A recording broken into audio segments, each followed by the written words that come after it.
It was supposed to be funny. It always was. A prime-time variety show, one of Japan's most watched. That week's theme, Rural Japan Games. An entire episode dedicated to silly, often humiliating contests held in muddy rice paddies across the countryside. Celebrities got dirty, the crowd laughed, and viewership soared. Tetsushi Yanagida was there to host and take part. Not just as a presenter, but as a willing participant in the madness. A veteran announcer, sharp-suited, big-grinned, known for playing along but never going too far. The rules were simple, or stupid, depending on who you asked.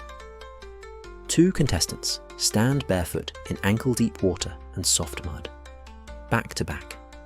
On the whistle, they swing their hips and try to knock the other over using nothing but their butts.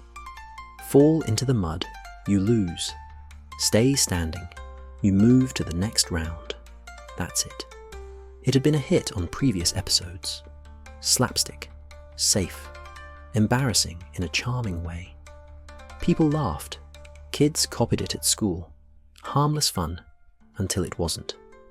The cameras rolled. The sun was setting, casting long shadows over the field. Yanagida stood across from a younger comedian, lanky, loose-limbed, clearly confident. The crowd clapped, someone rang a small gong, and the announcer called out the names like a boxing match. Round 3, Yanagida versus Maruyama. The crowd roared. Both men stepped into the slick square marked off in white rope. They turned back to back. The mud oozed between their toes. A drone buzzed overhead. Studio hosts, watching from a nearby tent, made jokes, their laughter echoing into live microphones. The whistle blew. It happened fast. Maruyama twisted hard. Yanagida tried to counter, shifting weight onto his right foot. But the mud slipped, and then so did he. His body turned just slightly too far, and his heel sank deeper than expected. The push hit him off balance, and in an instant, he was falling. It looked like a pratfall. At first, a perfect forward collapse, almost comedic. He hit the surface face first, arms still behind him, legs twitching awkwardly as they slid. The hosts in the tent burst out laughing. The studio audience chuckled. Even Maruyama grinned and bowed like a sumo wrestler.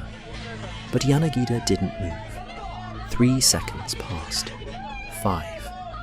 Someone off camera shouted something, then another. The crowd's noise dropped from laughter to confusion. The field assistant ran in first, stepping through the mud carefully.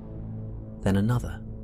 Maruyama turned around, still smiling, and then stopped. Yanagida's face was in the water. His hands weren't moving. His legs were still. People watched the mood shift in real time. The host's commentary stopped mid-sentence. The studio cut to a wide shot, then a drone view, then, finally, a commercial break. But for those who were there, the sound that stayed with them wasn't the laughter. It was the silence that followed it. Medics rushed the field. Cameras were told to pull back. But the footage had already gone out. The fall, the moment, the frozen frame.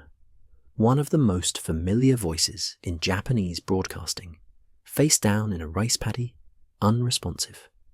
The segment was never aired again. In later reruns, the game was cut entirely.